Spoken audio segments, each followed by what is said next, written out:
Isang malutong na sampal ang gumising sa diwa ni Grace. Naramdaman niya ang matinding hapdi na unti-unting kumalat sa kanyang kaliwang pisngi, kasunod ng mainit na pakiramdam na para bang nag-aapoy ito. Napahawak siya sa kanyang mukha, gulat at hindi makapaniwala sa nangyari. Pero hindi ang sakit sa kanyang mukha ang inalala niya.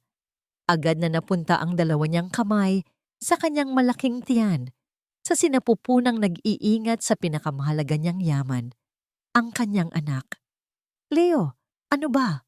Nanginginig niyang tanong. Ang mga matay nagsisimula ng manlabo dahil sa namumuong luha.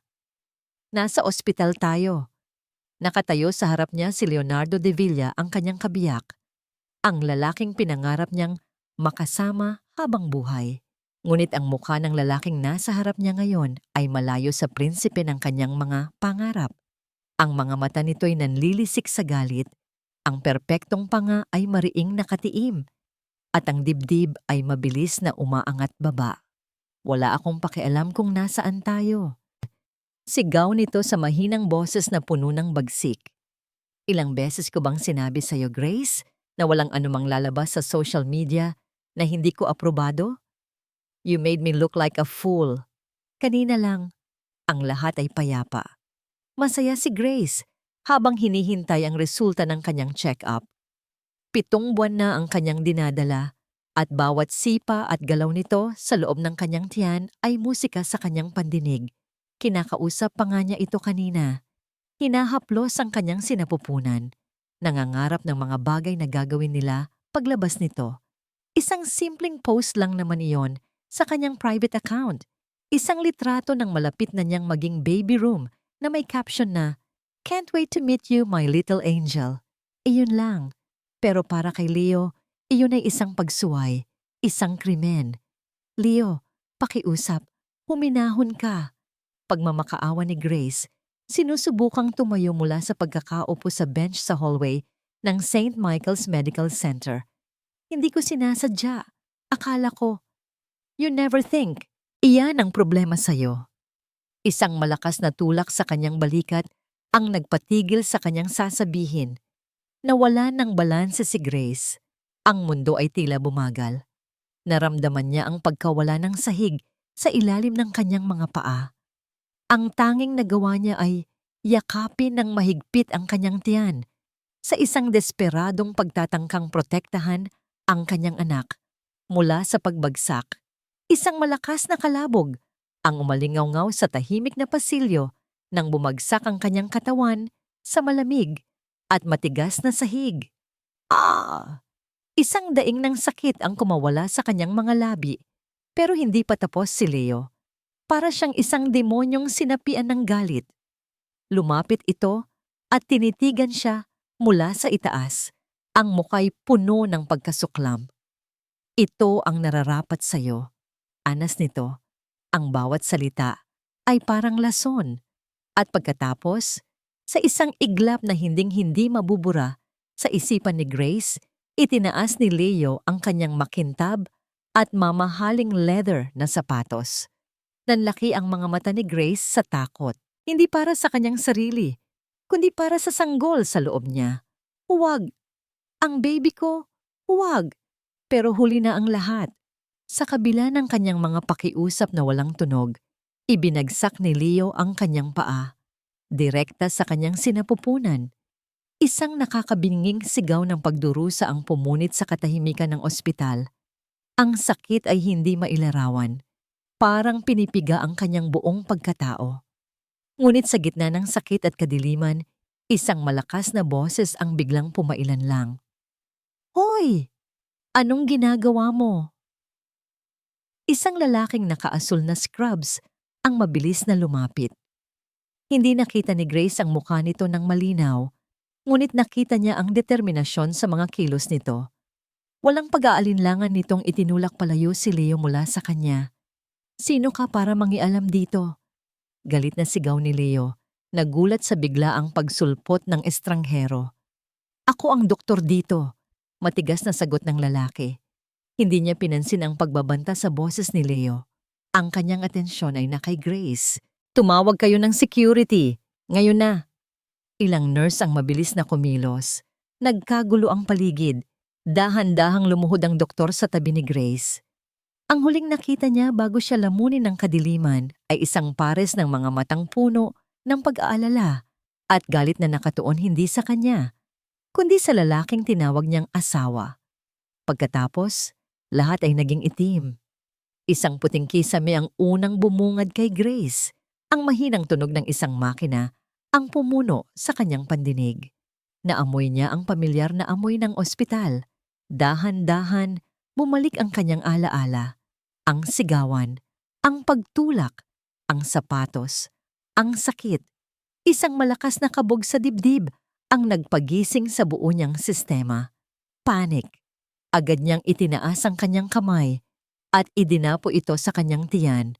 Ang takot ay parang malamig na yelong gumapang sa kanyang buong katawan. Mas masahol pa sa sakit na kanyang naramdaman kanina. May luhang pumatak mula sa gilid ng kanyang mata. Nanginginig ang kanyang labi habang binubukan niya ito para magsalita. Ang anak ko. Halos pabulong niyang tanong sa kawalan. Buhay pa ba siya?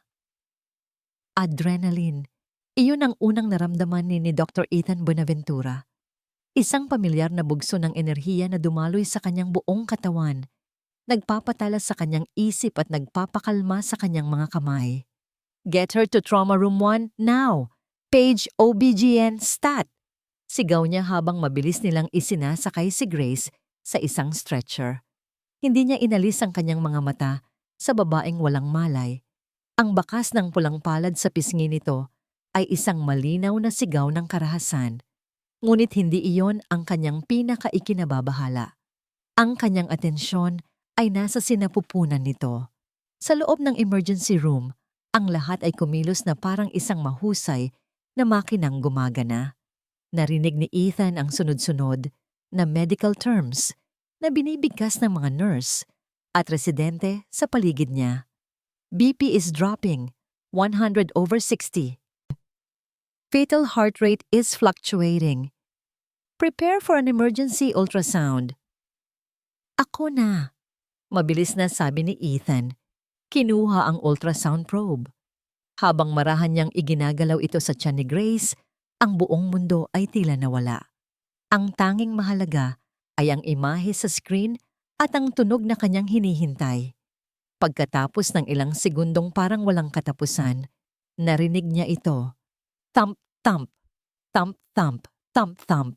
Isang malakas at medyo mabilis na tibok ng puso. Huminga ng malalim si Ethan. Isang bahagi ng tensyon sa kanyang dibdib ay nabawasan. The baby is stable for now. May kaunting distress pero lumalaban siya. Sa sandaling iyon, habang nakatingin sa walang malay na mukha ni Grace, isang alaala ang biglang sumalakay sa kanyang isipan. Isang gabi, 5 taon na ang nakalipas, ang abala sa ospital, ang walang tigil na pag-ring ng kanyang cellphone na hindi niya masagot dahil nasa gitna siya ng isang kritikal na operasyon. Ang boses ng kanyang asawa sa huling voicemail na iniwan nito. Ethan, honey, pauwi na ako. I love you. Hindi na ito nakauwi.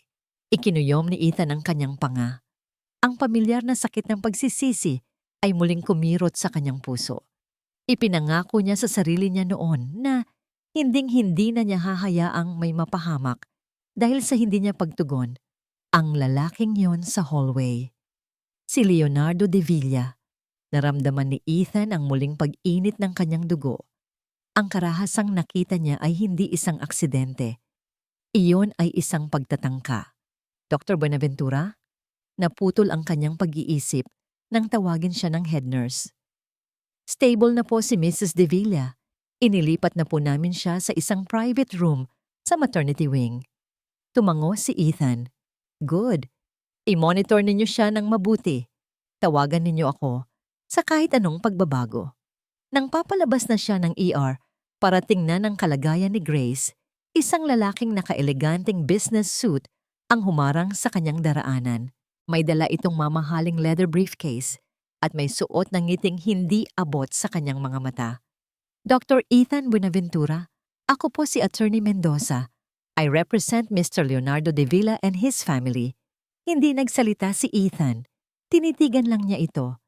Nais lang po naming iparating ang aming pasasalamat sa mabilis ninyong pag-asikaso kay Mrs. De Villa. Patuloy ng abogado.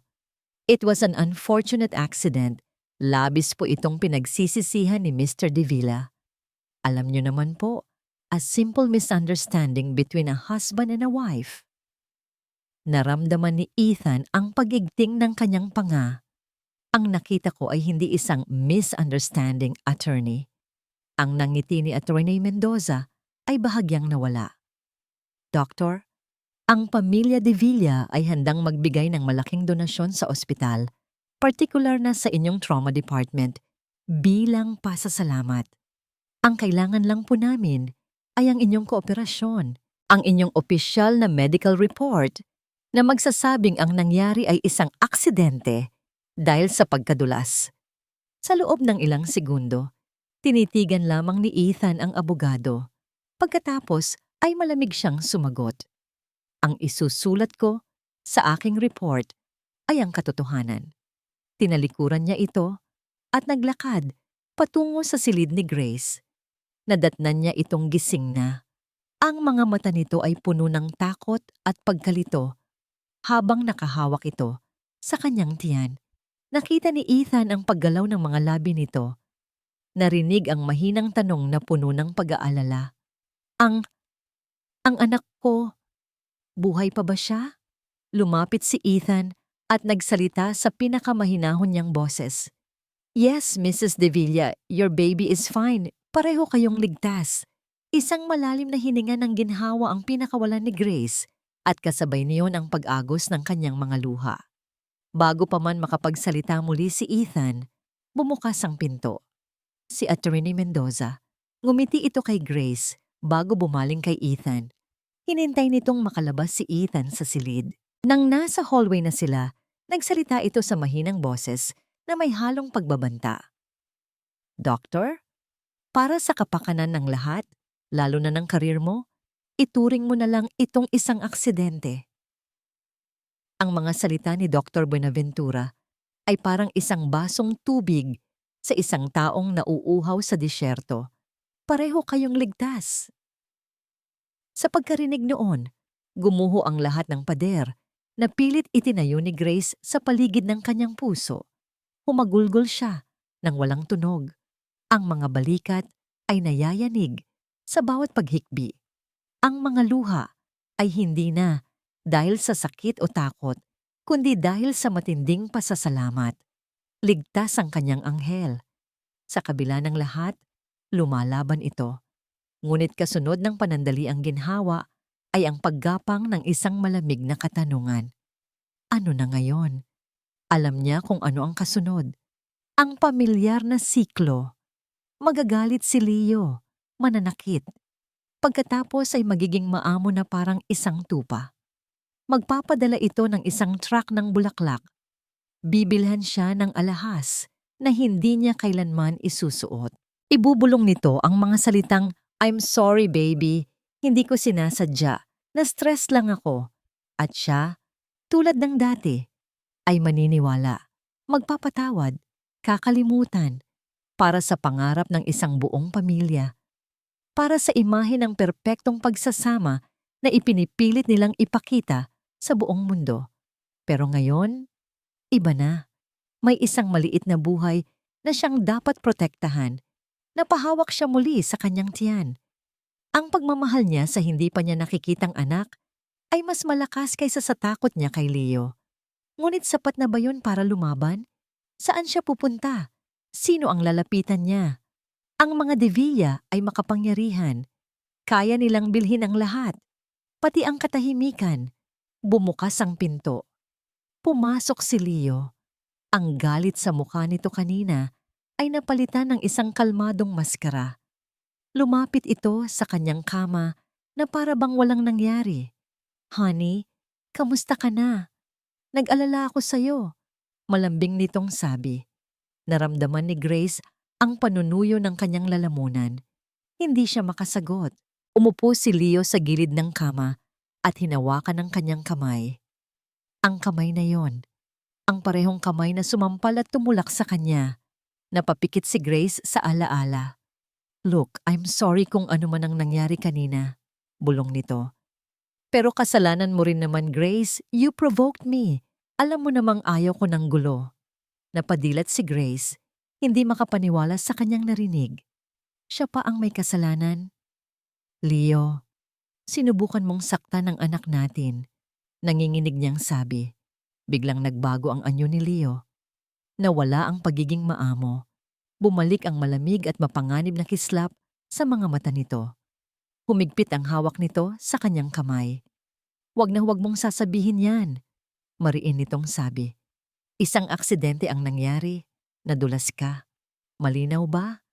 At kung sakaling magsumbong ka, sino ang paniniwalaan nila? Ikaw, na may history ng pagiging emosyonal, o ako?" Binitiwan nito ang kanyang kamay at tumayo.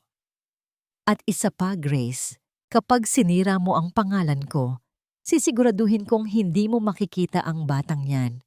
Kukunin ko siya sa'yo at gagamitin ko ang lahat ng pera ko para patunayang isa kang masamang ina na hindi karapat-dapat mag-alaga ng anak." Para siyang sinaksak sa puso.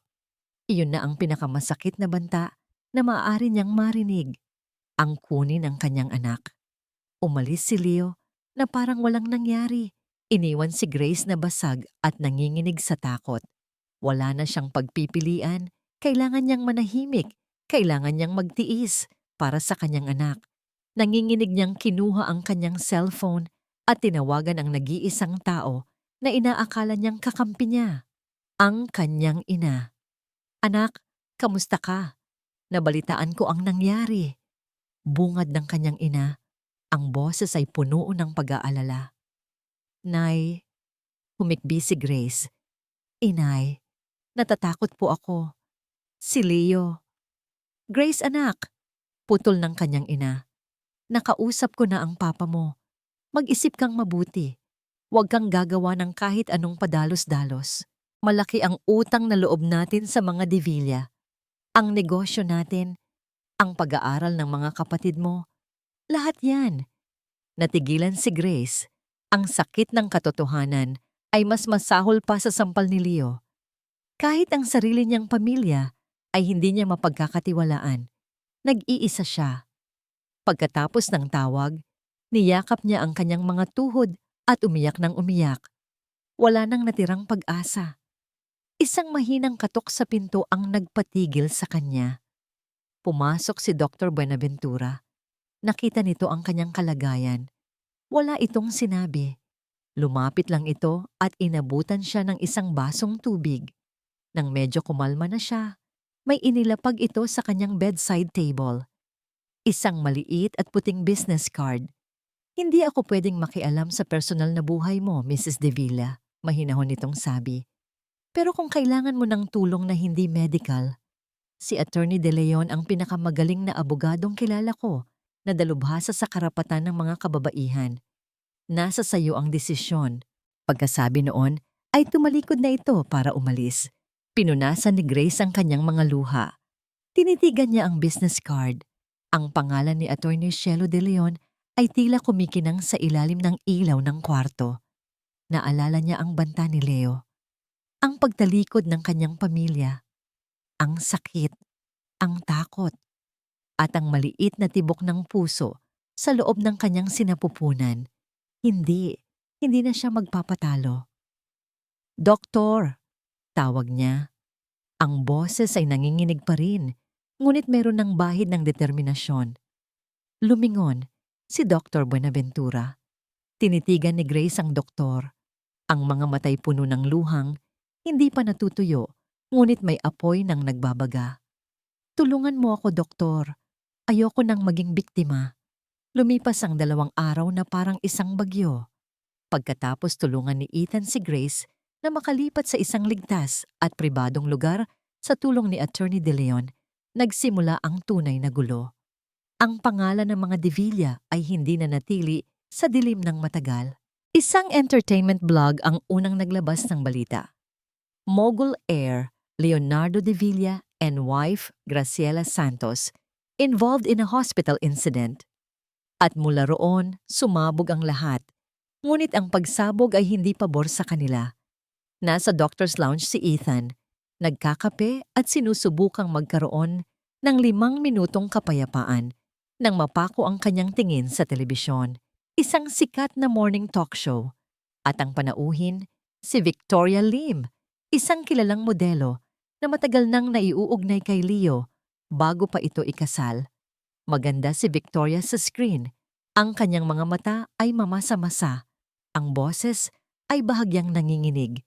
Perpekto ang kanyang pagganap. Hindi ko na po sana ilalabas ito. Nagsimula si Victoria.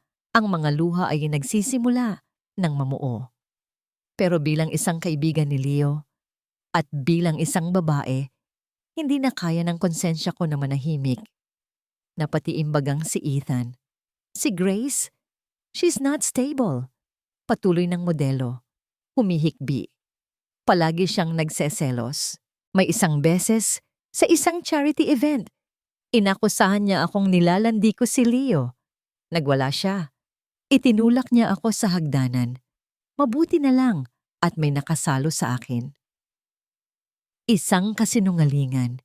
Isang napakalaking kasinungalingan na binitawan sa harap ng buong bansa. Naramdaman ni Ethan ang pagkuyom ng kanyang mga kamao.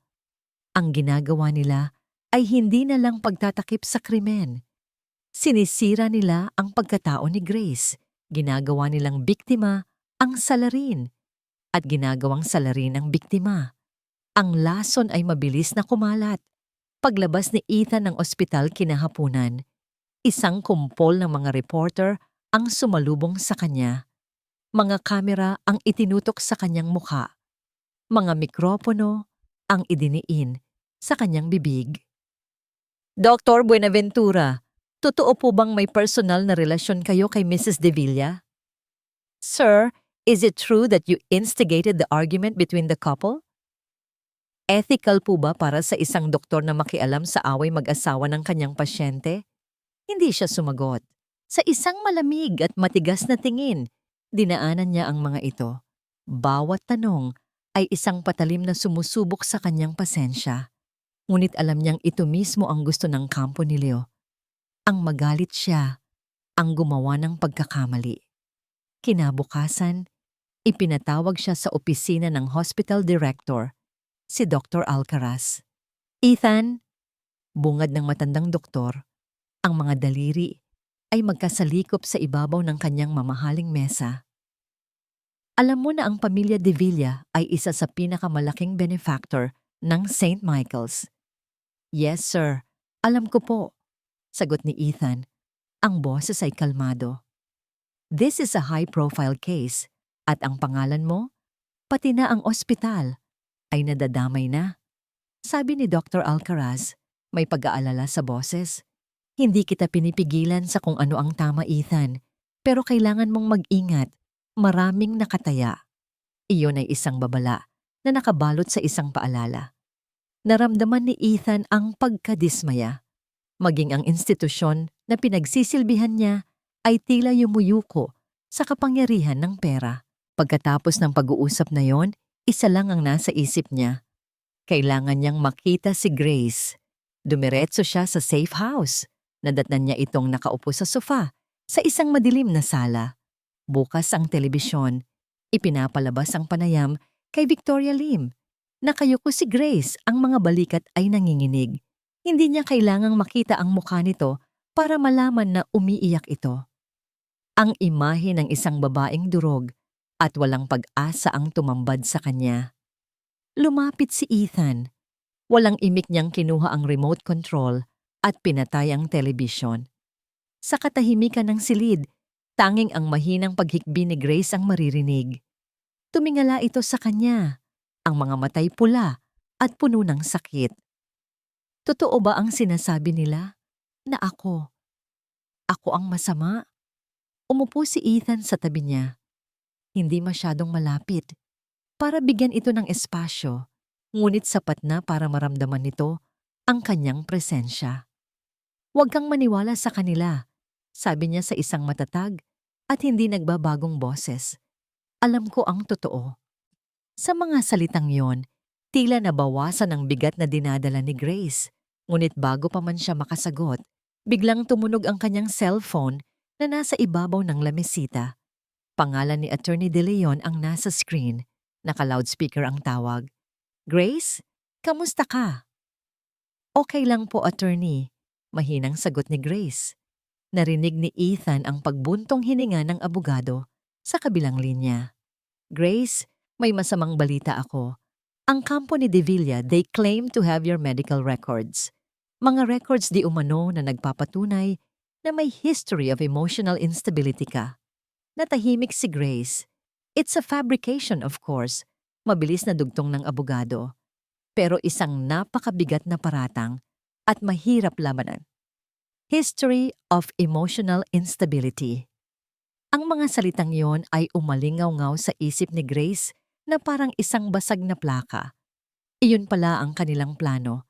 Hindi lang siya sisiraan sa mata ng publiko, kundi gagawin din siyang isang sinungaling na wala sa tamang pag-iisip, na pahawak siya sa kanyang tiyan. Ang lakas na naramdaman niya noong nakaraang araw ay unti-unting nauubos, na parang buhangin na tinatangay ng hangin. Paano niya lalabanan ng isang halimaw na kayang baluktutin ang katotohanan? Kayang bumili ng mga kasinungalingan. Pagkatapos ng tawag, tanging katahimikan ang namayani sa pagitan nila ni Dr. Buenaventura. Nakaupo lang ito sa kanyang tabi, hindi nagsasalita, ngunit ang kanyang presensya ay sapat na para hindi maramdaman ni Grace na siya ay nag-iisa. Paano nila nagagawa ito? Basag niya sa katahimikan, ang boses ay puno ng pait. Paano sila nakakatulog sa gabi? Money and power can make people do monstrous things. Mahinang sagot ni Ethan. Pero hindi ibig sabihin yan ay mananalo sila. Pero paano tayo lalaban? Tanong ni Grace. Ang pag-asa sa kanyang boses ay halos wala na. Salita ko laban sa salita niya. At ang salita ko, para sa kanila, ay salita ng isang babaeng wala sa sarili. Sa gitna ng kanyang pagdurusa, biglang umilaw ang screen ng kanyang cellphone. Isang mensahe mula sa isang numerong hindi rehistrado. Binuksan niya ito. 2 pangungusap lang ang nakasulat. Nakita ko po ang nangyari. Gusto ko pong tumulong. Napasinghap si Grace. Ipinakita niya ang mensahe kay Ethan. Ang mga mata nito ay naningkit habang binabasa ang text. It could be a trap, agad na sabi ni Ethan. O baka ito na ang tulong na hinihintay natin. Sagot ni Grace, isang munting kislap ng pag-asa ang nagsimulang sumibol sa kanyang dibdib. 1 oras ang lumipas pagkatapos ng maingat na pag-uusap at pagpaplano kasama si Attorney De Leon. Naroon si Grace sa isang maliit at tahimik na simbahan sa kabilang bahagi ng lungsod. Si Ethan ay naghihintay sa loob ng kanyang sasakyan sa di kalayuan, handa sa anumang mangyari. Umupo si Grace sa isa sa mga bangko sa likuran. Ang puso niya ay kumakabog ng malakas. Bawat anino ay tila isang banta. Bawat tunog ay nagpapakaba sa kanya. Ilang sandali pa, isang babaeng nakauniforme ng nurse ang pumasok sa simbahan. Bata pa ito, marahil ay nasa unang mga taon ng kanyang propesyon. Ang kanyang mga mata ay ligaw, at ang kanyang mga kamay ay nanginginig habang mahigpit na hawak ang isang maliit na sling bag. Siya yung nurse sa hallway. Naalala siya ni Grace. Lumapit ito at naupo sa tabi niya. Nag-iingat na mapanatili ang distansya. Mrs. De Villa?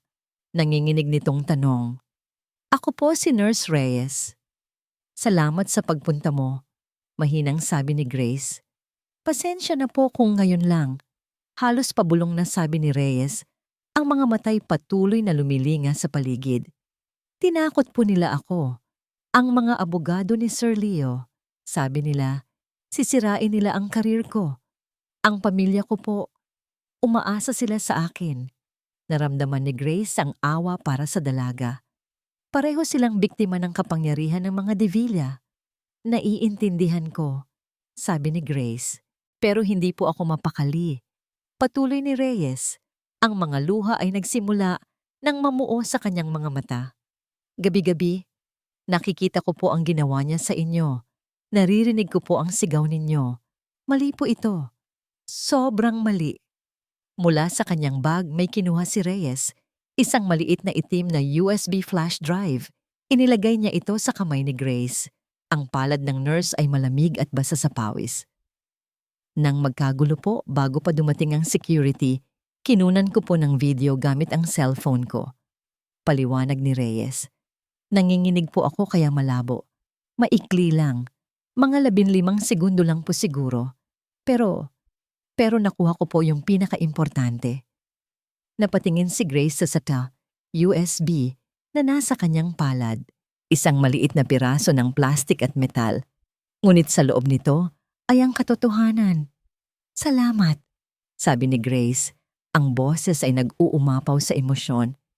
Hindi mo alam kung gaano kalaking bagay ito. Mabilis na tumayo si Reyes. Kailangan ko na pong umalis. Pasensya na po, natatakot po talaga ako. At tulad ng isang anino, mabilis itong nawala. Naiwan si Grace na mahigpit na hawak ang USB, ang kanyang ebidensya, ang kanyang pag-asa. Pagbalik niya sa sasakyan ni Ethan, hindi na niya napigilan ang sarili. Ibinigay niya ang USB kay Ethan at doon, sa unang pagkakataon, sa harap ng lalaki, humagulgol siya. Hindi lang dahil sa sakit at takot, kundi dahil sa matinding ginhawa na sumakop sa kanyang buong pagkatao.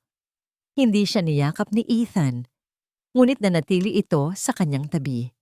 Ang kanyang tahimik at matatag na presensya ay isang baluarte ng lakas na kanyang nasandalan. Agad nilang ipinadala ang video file kay Attorney De Leon. Pagkatapos ng ilang minutong pinakamatagal sa buhay ni Grace, tumawag pabalik ang abogado. Ang boses nito sa kabilang linya ay hindi na kalmado. Ito ay puno ng pananabik at determinasyon. This is it, Grace. Ito na ang ultimate weapon natin. Hindi na siya makakatakas dito. Sa unang pagkakataon, sa loob ng maraming araw, nakaramdam si Ethan ng tunay na pag-asa.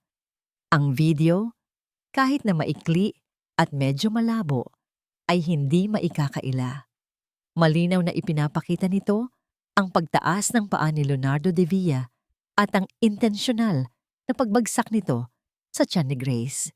Iyon na ang bala na kailangan nila para tuluyang wasakin ang pader ng mga kasinungalingan na itinayo ng mga de Villa. Dumating ang araw ng unang preliminary hearing. Ito ay hindi pa ang mismong paglilitis, kundi isang pagdinig para matukoy kung may sapat na ebidensya para ituloy ang kaso. Sinamahan ni Ethan si Grace sa korte. Sa ilalim ng payo ni Attorney De Leon, nanatiling tahimik si Grace.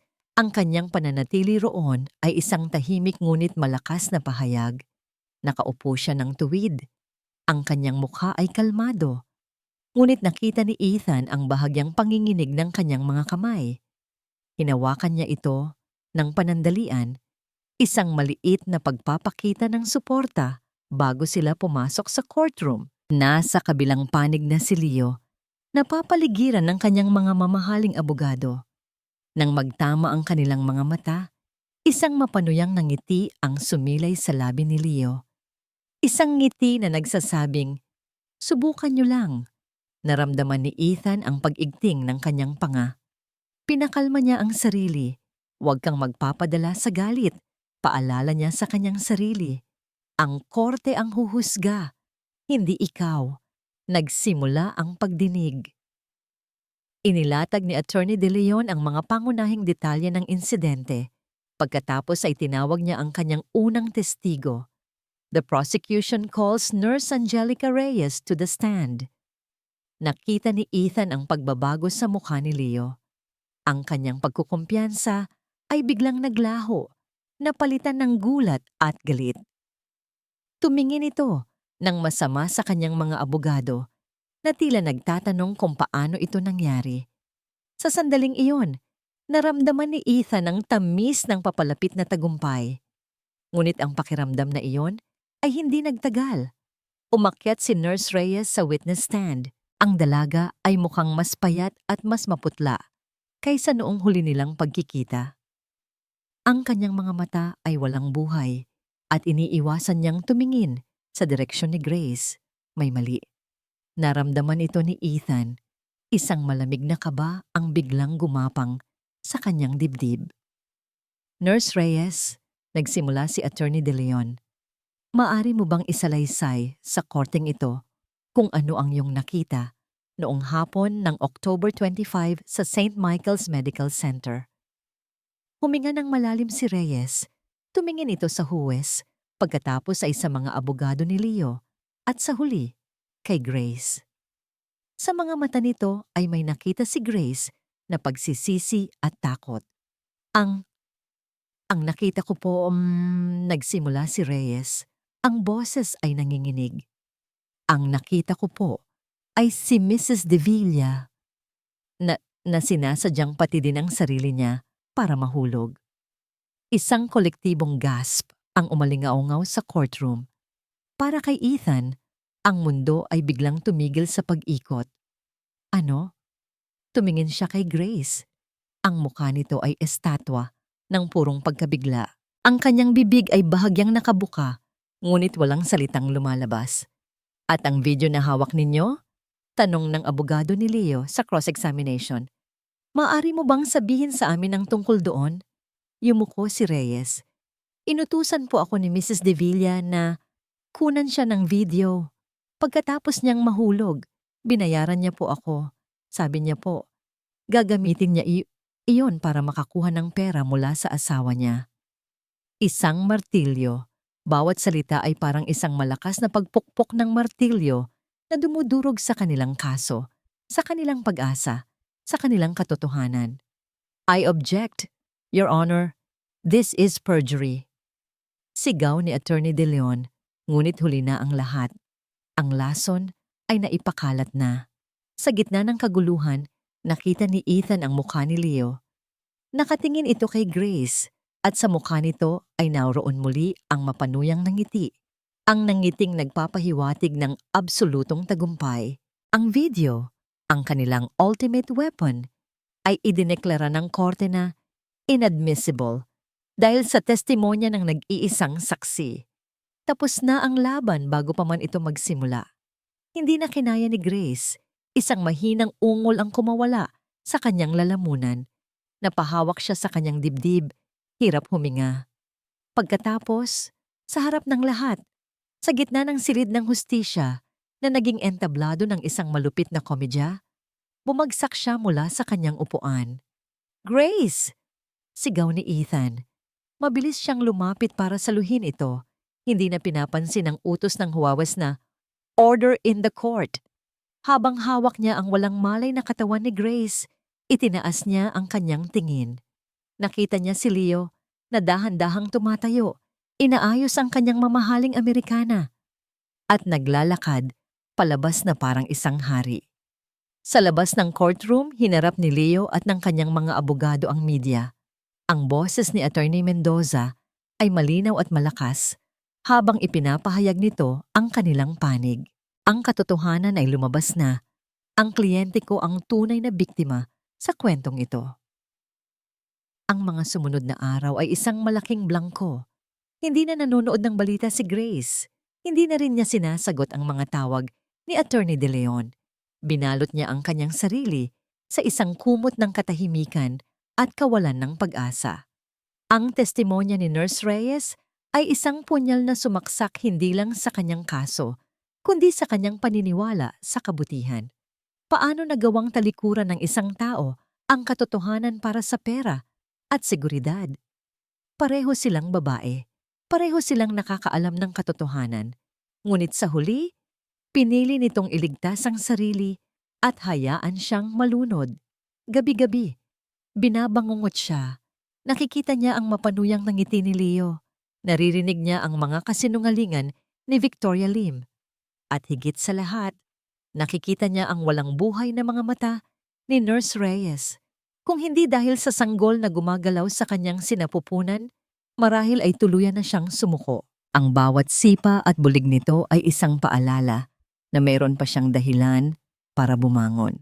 Isang gabi, habang nakatulala siya sa bintana at pinagmamasdan ang mga ilaw ng syudad, pumasok si Ethan sa silid. May dala itong 2 tasa ng mainit na tsokolate. Hindi na ito nagpaalam. Gabi-gabi itong dumadalaw pagkatapos ng kanyang duty sa ospital.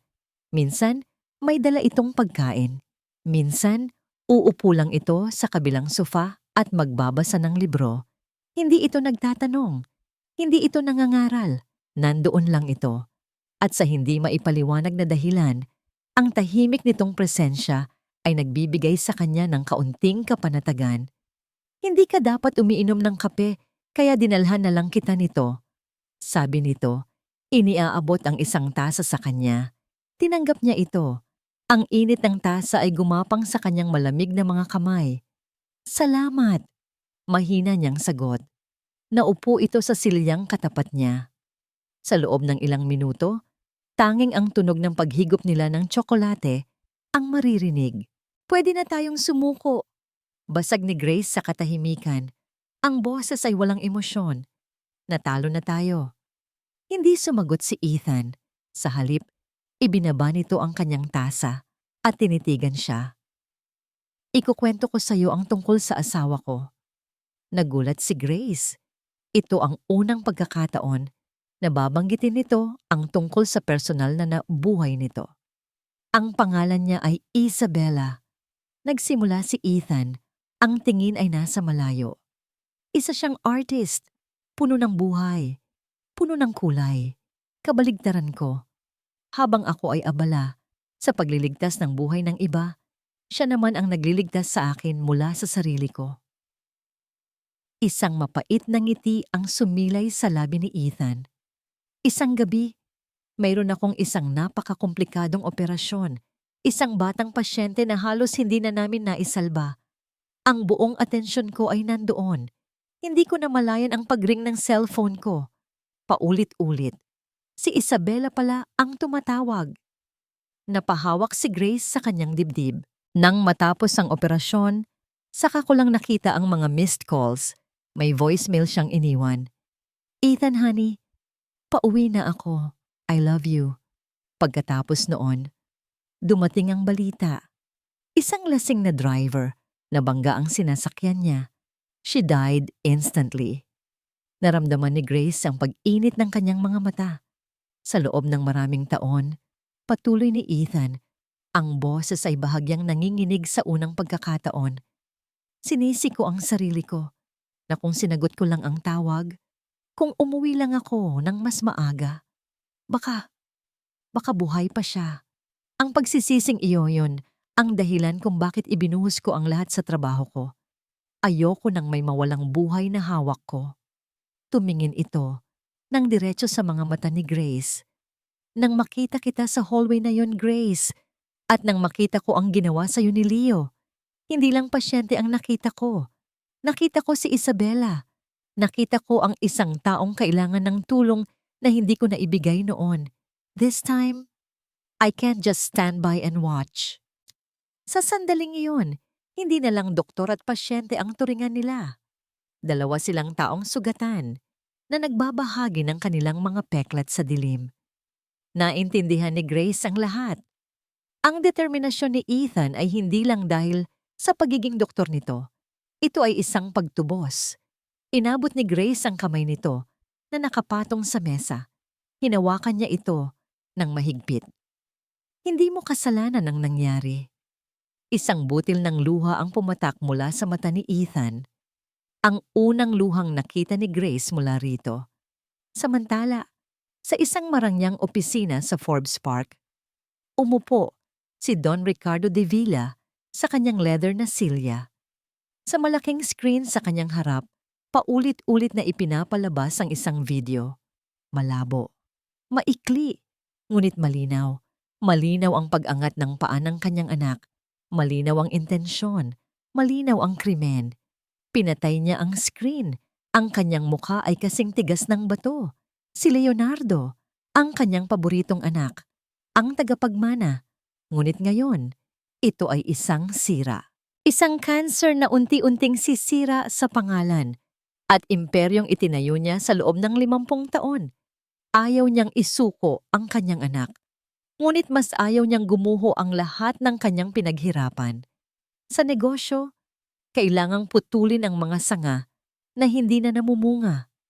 Kinuha niya ang isang espesyal na telepono mula sa kanyang drawer. Isang teleponong hindi matututunton. Dinial niya ang isang numero. "May ipapagawa ako sa'yo," malamig niyang sabi sa kabilang linya. "Isang video. Gusto kong lumabas ito sa lahat ng news outlets bukas ng umaga. Siguraduhin mong malinis." Ibinaba niya ang telepono. Tumingin siya sa bintana. Sa syudad, na nasa ilalim ng kanyang mga paa, ang isang hari ay kailangang gumawa ng mahihirap na desisyon para maprotektahan ang kanyang kaharian. Kahit pa ang kailangang isakripisyo ay ang sarili niyang dugo. Kinaumagahan, gumising si Ethan na may kakaibang bigat sa kanyang dibdib. Ang pag-uusap nila ni Grace kagabi ay nagbukas ng isang sugat na matagal na niyang pilit tinatakpan. Ngunit kasabay ng sakit ay ang isang kakaibang pakiramdam ng gaan. Ang pagbabahagi ng kanyang pasanin ay tila nagbawas sa bigat nito. Nasa kalagitnaan siya ng kanyang morning rounds sa ospital nang bigla siyang mapansin. Ang mga nurse ay nagbubulungan. Ang mga pasyente sa mga ward ay nakatutok sa mga telebisyon. Maging ang mga gwardiya sa lobby ay nagkukumpulan sa harap ng isang TV screen. "Doc, nakita niyo na po ba?" Tanong ng isang resident doctor. Ang mga matay ng lalaki. "Ang alin?" Nagtatakang tanong ni Ethan. Itinuro ng residente ang telebisyon sa nurse's station at doon nakita ni Ethan isang video. Ang video, ang malabo at nanginginig, nakuha ni Nurse Reyes. Ipinapalabas ito ng paulit-ulit sa bawat news channel. Walang audio, ngunit hindi na yon kailangan. Ang imahe ay nagsasalita ng higit pa sa sapat. Ang brutal na pag-angat ng paa, ang marahas na pagbagsak, ang walang awang pagsipa sa isang buntis na nakahandusay sa sahig. "Saan nanggaling yan?" Tanong ni Ethan, hindi makapaniwala. "Bigla na lang pong lumabas kaninang umaga, Doc," sagot ng isa pang nurse. "Isang anonymous source daw po ang nag-leak sa media. Ngayon, nagpifiesta na ang buong bansa." Tama siya. Ang video ay kumalat na parang apoy. Some Justice for Grace ang agad na naging top trending topic sa social media. Ang mga taong dating humusga kay Grace ay siya na ngayong mga pinakamaingay na sumisigaw para sa hustisya. Ang galit ng publiko ay mabilis na bumaling. Isang dambuhalang alon na handang lunurin ang pangalan ng mga Devilla. Mabilis na kinuha ni Ethan ang kanyang cellphone at tinawagan si Grace. "Nakita mo na ba?" Tanong niya, walang anumang pagbati.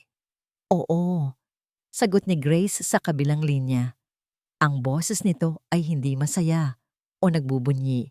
Ito ay puno ng pagkabigla. "Ethan, anong nangyayari?" "Hindi ko alam," pag-amin ni Ethan. "Pero mukhang meron tayong kakampi." Isang makapangyarihang kakampi. Sa isang penthouse sa Bonifacio Global City, isang malakas na kalabog ang umalingaw-ngaw ng ibato ni Leonardo Devilla, ang isang mamahaling bote ng alak sa pader. Sino ang nag-leak nito?" Sigaw niya sa kanyang mga abogado, ang mukhay namumula sa galit. "I thought you took care of this. I thought you buried this video." "We did, sir," nanginginig na sagot ni Attorney Mendoza. "Ang kopya na hawak namin mula kay Nurse Reyes ay nasira na. This must be another copy. Isa na hindi namin alam na nag-e-exist." "Find the source. Hanapin niyo kung sino ang traidor at bilhin niyo. Bayaran niyo para manahimik." Ngunit huli na ang lahat. Ilang sandali pa, sunod-sunod na, malalakas na katok ang narinig nila sa pinto. "Mr. Leonardo Devilla, this is the NBI. Open the door." Nagkatinginan sina Leo at ang kanyang mga abogado, ang mukha'y puno ng pagkasindak. Nawala ang lahat ng kayabangan sa mukha ni Leo. Napalitan ito ng purong takot. Mabilis na kumilos ang mga ahente. Winasak nila ang pinto. Sa loob ng ilang segundo, ang makapangyarihang si Leo de Villa ay nakaposas na. Ang kanyang mukha'y nakasubsob sa sahig ng kanyang marangyang sala. You have the right to remain silent. Habang kinaladkad siya palabas, nakita niya ang dagat ng mga kamera at reporter na naghihintay sa kanya. Ang bawat flash ng kamera ay parang isang suntok sa kanyang mukha. Sa safe house, nanonood sina Grace at Ethan habang ipinapakita sa television ang live footage ng pag-aresto kay Leo. Nang makita ni Grace ang kanyang asawa na kinakaladkad na parang isang ordinaryong kriminal, wala siyang naramdamang saya, wala ring galit. Ang tanging naramdaman niya ay isang malalim at nakakapagod na ginhawa. Tapos na, napahawak siya sa kanyang tiyan. Ang kanyang anak ay hindi na kailangang matakot.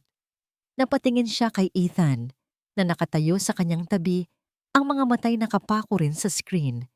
Ang kanyang presensya ay naging isang constant sa gitna ng unos. Ang kanyang lakas ang naging sandigan niya. Salamat, bulong niya. Tumingin si Ethan sa kanya. Para saan? Sa lahat, sagot ni Grace. Isang maliit na ngiti ang unang sumilay sa kanyang mga labi sa loob ng maraming araw. Biglang nag-cut ang news report para sa isang flash report. Isang press conference, nakaupo sa isang mahabang mesa ay si Don Ricardo de Villa, ang patriarka ng pamilya. Ang kanyang mukha ay seryoso at puno ng pinipigilang emosyon. Bilang ama, nasasaktan ako. Nagsimula ang matanda. Ang boses ay malalim at makapangyarihan. Ngunit bilang pinuno ng pamilyang ito at bilang isang mamamayang Pilipino, hindi namin kinukonsinti ang ganitong uri ng karahasan. Ang batas ay batas. Haharapin ng anak ko ang hustisya. Tumingin si Grace kay Ethan. Ang parehong pag-iisip ay pumasok sa kanilang mga isipan. Hindi ito isang random na anonymous source. Hindi ito isang mabuting Samaritanong naghahanap ng hustisya.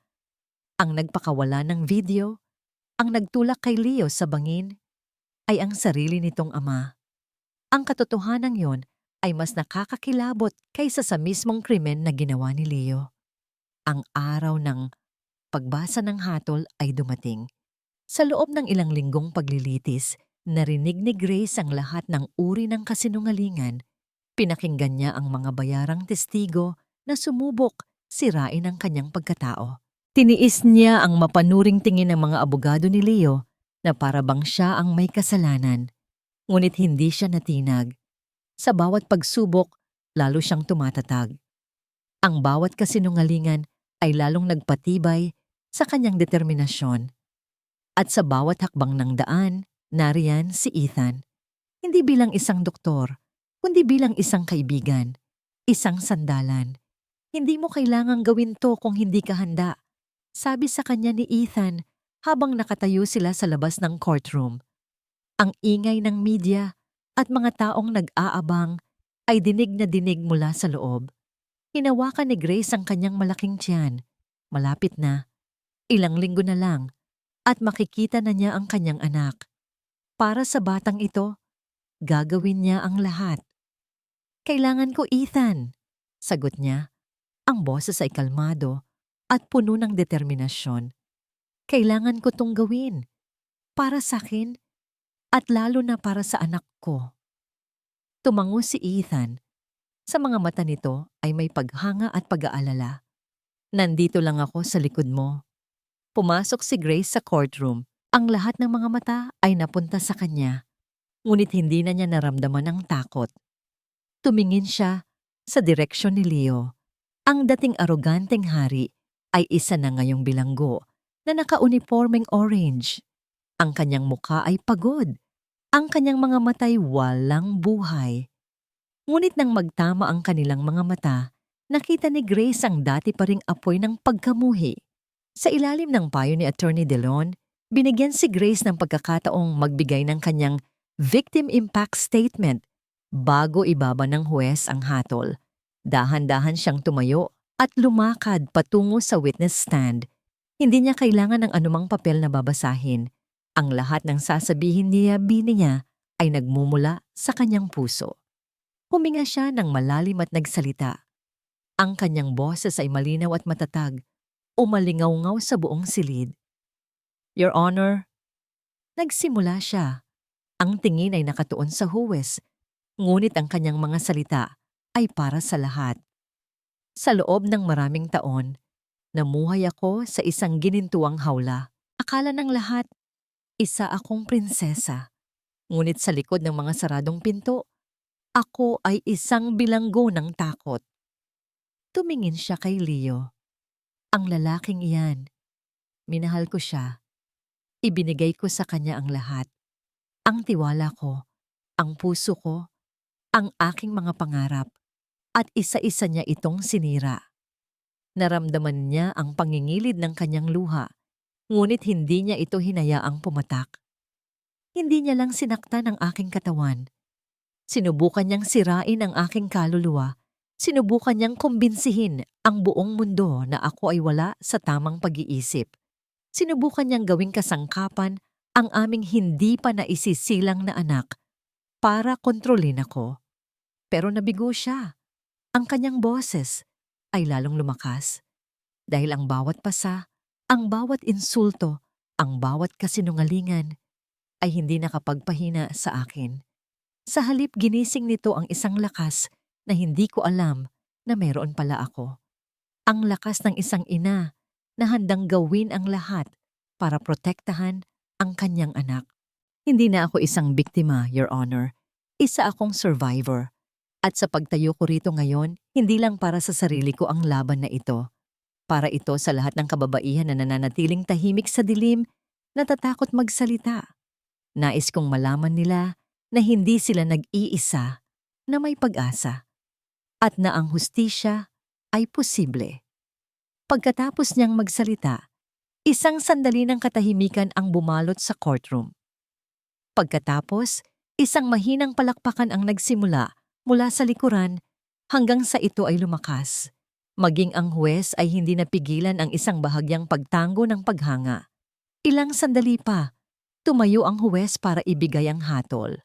This court finds Mr. Leonardo de Villa guilty. Isang malakas na hiyawan ng kagalakan ang pumuno sa silid. Niyakap ni Attorney De Leon si Grace. The crime of frustrated parricide is a grave offense. Ang pagtatangka sa buhay ng iyong asawa at lalo na ng iyong hindi pa naisisilang na anak ay isang gawaing karumaldumal at walang kapatawaran. Dahil dito, hinahatulan ng korteng ito si Leonardo de Villa ng 10 taon na pagkakakulong sa National Bilibid Prison. No! Isang desperadong sigaw ang kumawala mula kay Leo. Nagwala ito, sinubukang lumapit kay Grace, ngunit mabilis siyang pinigilan ng mga gwardiya. Hindi pa tayo tapos, Grace. Tandaan mo yan. Hindi pa tayo tapos. Habang kinakaladkad si Leo palabas, ang mga mata nito ay nanlilisik pa rin sa galit. Ngunit sa unang pagkakataon, hindi na naramdaman ni Grace ang takot. Ang naramdaman niya ay awa. Paglabas niya ng courtroom, hinarap niya ang isang pader ng mga kamera at mikropono. Ngunit hindi siya nagtago, hindi siya yumuko. Huminga siya ng malalim, inangat ang kanyang ulo at hinarap ang liwanag. Handa na siya para sa bagong kabanata ng kanyang buhay, 5 buwan. 5 buwan matapos ang paglilitis, 5 buwan ng kapayapaan na hindi ko kailanman inakalang mararanasan ko pa. Sa mga buwan na yon, natagpuan ko ang tunay na kahulugan ng kalayaan. At pagkatapos, dumating siya. Isang gabi, sa gitna ng isang malakas na pagtulak at pag-iri, isinilang ko ang pinakamagandang anghel na nakita ko. Ang ganda niya, Grace, bulong ni Ethan na nasa tabi ko, hawak ang aking kamay. Ang kanyang mga mata ay mamasa-masa habang nakatingin sa maliit na nilalang na ngayon ay mahimbing na natutulog sa aking mga braso. Hindi ko na napigilan ang aking mga luha, luha ng kagalakan, ng pasasalamat, ng pag-ibig. Welcome to the world, my little warrior. Bulong ko sa aking anak, Hinahaplos ang malambot nitong pisngi. Salamat at lumaban ka. Ikaw ang nagbigay sa akin ng lakas. Pinangalanan ko siyang Hope. Hope Santos. Si Hope ang naging simbolo ng aking pagbabago. Mula sa isang babaeng takot at walang boses, naging isang ina ako na handang gawin ang lahat para sa kanyang anak. Ang aking mga pasa ay naghilom. Ang aking mga sugat sa puso ay dahan-dahang gumagaling. At sa paggaling na yon, isang bagong uri ng pag-ibig ang dahan-dahang namukadkad sa aking puso. Ang pag-ibig ni Ethan. Hindi niya ako iniwan. Hindi niya ako hinusgahan. Sa halip nandoon siya, tahimik na sumusuporta, nagbibigay ng lakas, at dahan-dahang ginagabayan ako pabalik sa liwanag. Ang ngiti ni Grace habang yakap ang kanyang anak. Iyon ang pinakamagandang tanawin na nakita ko. Sa loob ng maraming taon, inakala kong ang buhay ko ay nakatadhana para sa trabaho. Para sa pagliligtas ng mga buhay, oo. Ngunit walang laman. Ang sakit ng nakaraan ay nagpilit sa akin na isara ang aking puso. Ngunit si Grace at si Hope, binuksan nila muli ang pinto. Tinitigan ko si Hope. Ang maliit na daliri nito ay mahigpit na nakakapit sa aking hinlalaki. Isang bagong buhay, isang bagong simula, isang bahagi ng pera mula sa kasong diborsyo ni Grace ang ginamit niya para sa isang napakalaking proyekto. Ang Grace's Haven Wing sa St. Michael's Medical Center. Isang bagong bahagi ng ospital na nakatuon sa pagbibigay ng libreng medical at legal na tulong para sa mga biktima ng domestic abuse. At dito lahat nagsimula. Bulong ko kay Grace habang nasa inauguration kami ng Grace's Haven Wing. Ang mga ilaw ng kamera ay nakatutok sa kanya. Ngunit ngayon, wala na siyang takot. Ang kanyang nangiti ay totoo. Ang kanyang mga mata ay kumikinang sa pag-asa.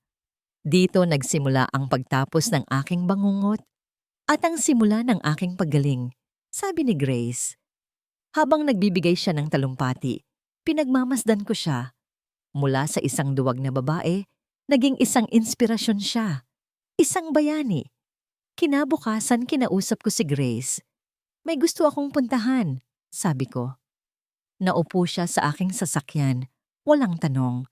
Nagmaneho ako patungo sa isang tahimik na lugar sa labas ng syudad. Isang maliit na libingan, ang puntod ni Isabela.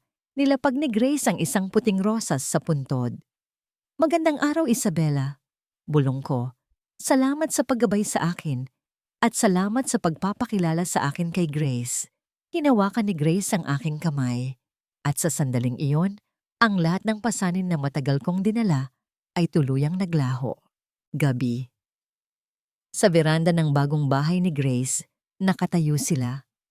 Hawak ni Grace si Hope na mahimbing na natutulog sa kanyang dibdib.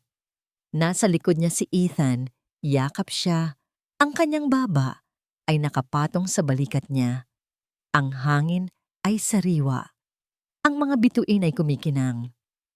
Handa na ako, Grace. Bulong ni Ethan sa kanyang tainga. Handa na akong magsimula ulit. Kasama kayo. Napangiti si Grace. Tumingin siya sa kalangitan. Ang mga bagyo ay nagdaan. Ang mga sugat ay gumaling. Ang mga pangarap na minsan ay nawala ay muling nabuhay. Ang kinabukasan ay hindi na isang banta. Ito ay isang pag-asa. Handa na rin ako, Ethan. Bulong niya pabalik. Ang kanyang puso ay puno ng pag-ibig. Isang mahinang tunog ang pumuno sa katahimikan. Ang tunog ng pagtawa ng isang sanggol. Isang simula. Isang pangako. Ang tunog ng isang bagong bukang liwayway.